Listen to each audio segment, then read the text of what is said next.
কোনোভাবে পেয়েছি unrestricted access ইজিপ্টের সমস্ত পিরামিডগুলো এক্সপ্লোর করার। ও আমার গোটা জীবনে আমি এমন জিনিস দেখিনি। আমরা প্রাচীন ফেরাওদের সমাধিগুলোতে যাব, যেসব জায়গায় প্রবেশ করা লিগ্যাল নয়, কারণ ওই জায়গাগুলো খুবই বিপজ্জনক। এখান থেকে পড়ে গেলে কি হবে? ও আমরা নিশ্চিত মরে যাব।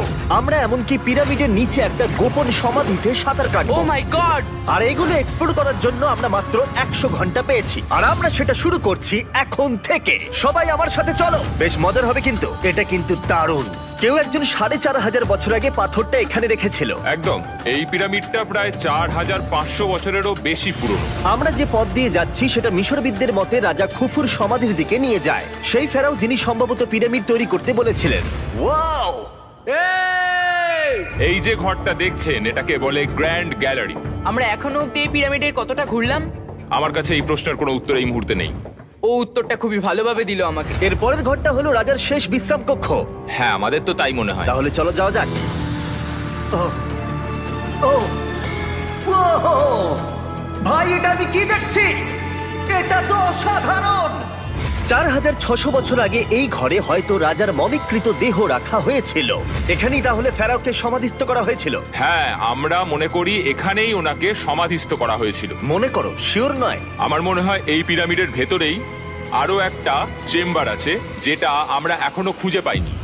সেখানেই হয়তো রাজার বডি রাখা আছে। আমরা এই ভিডিওতে সেটা খোঁজার চেষ্টা করব, কারণ এর পরে আমরা লিটারালি এই পিরামিডের কয়েকশো ফুট নিচে যাব, আর এমনকি পৃথিবীর বৃহত্তম প্রাচীন পিরামিডের সব থেকে উঁচু স্থানে যাব।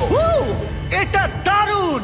আমরা অন্য বিশাল পিরামিডগুলো ঘুরে দেখার আগে আমাদের বেস ক্যাম্পটা দেখাই চলো।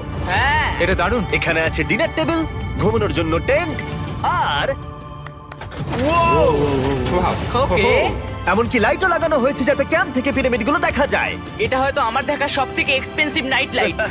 এই পিরামিডটা আমরা আগামীকাল এক্সপ্লোর করব। ভোর 5টায় আমরা শুরু করব। এখন সবাই ঘুমিয়ে পড়ো।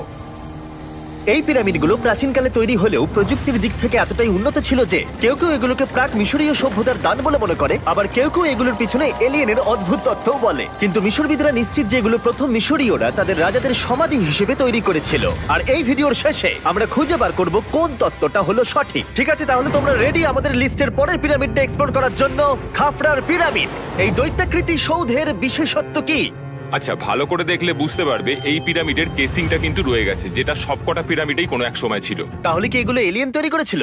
না না, এলিয়েন নয়। আচ্ছা, রামি আমাদের পৃথিবী পৃষ্ঠ থেকে প্রায় 100 ফুট নিচে খাফরার পিরামিডের গভীরে নিয়ে গেল। এটা এমন একটা জায়গা যেখানে আধুনিক বিশ্বের খুব কম জনই গেছে। তাই সত্যি বলতে আমরা বুঝতেই পারছিলাম না যে এরপরে আমাদের জন্য কি অপেক্ষা করে আছে। প্রাচীন মিশরীয়রা কার্ডবোর্ড ব্যবহার করত।